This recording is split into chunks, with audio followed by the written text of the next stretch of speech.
Anthony Colère, je suis vice-président de l'association Ferus, Ours Loup Lynx Conservation. Et on est là pour parler de la protection du loup. Donc le loup, c'est un animal qui est protégé au niveau de la loi européenne, au niveau de la loi française.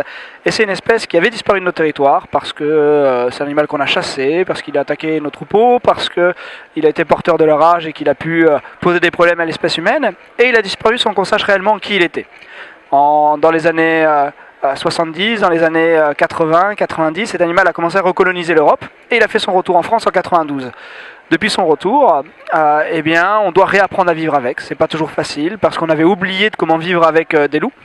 Et je dois dire qu'aujourd'hui, ce qui est compliqué, c'est qu'on a du mal à réapprendre ça. On a du mal à réapprendre à protéger nos troupeaux, à laisser un peu de place à la nature sauvage. Et donc, comme toujours, la première réaction de l'homme, c'est d'essayer de tuer les animaux qui lui posent problème.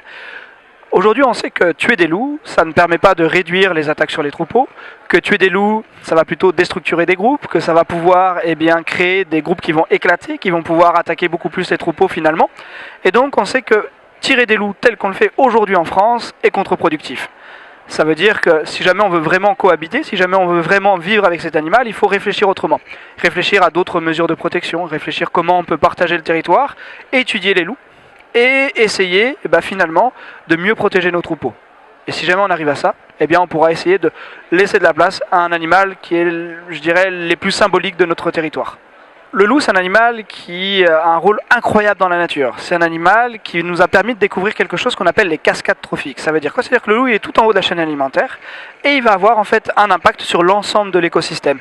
Grâce à lui, eh bien, il va y avoir peut-être moins d'ongulés, mais surtout, ils vont changer leur comportement. Grâce à ça, la forêt va mieux se porter. Si la forêt se porte mieux, elle peut nourrir plus d'espèces différentes. S'il y a plus d'espèces différentes, eh bien, la biodiversité et tout l'écosystème s'en portent mieux. Dans le Grand Nord canadien, on dit que le loup est le docteur des caribous. Grâce à lui, il reste en bonne santé. Et les Canadiens disent qu'une forêt avec des loups est une forêt vivante, alors qu'une forêt sans loup est une forêt qui se meurt. Et ça, on le redécouvre en France depuis son retour. Et c'est incroyable.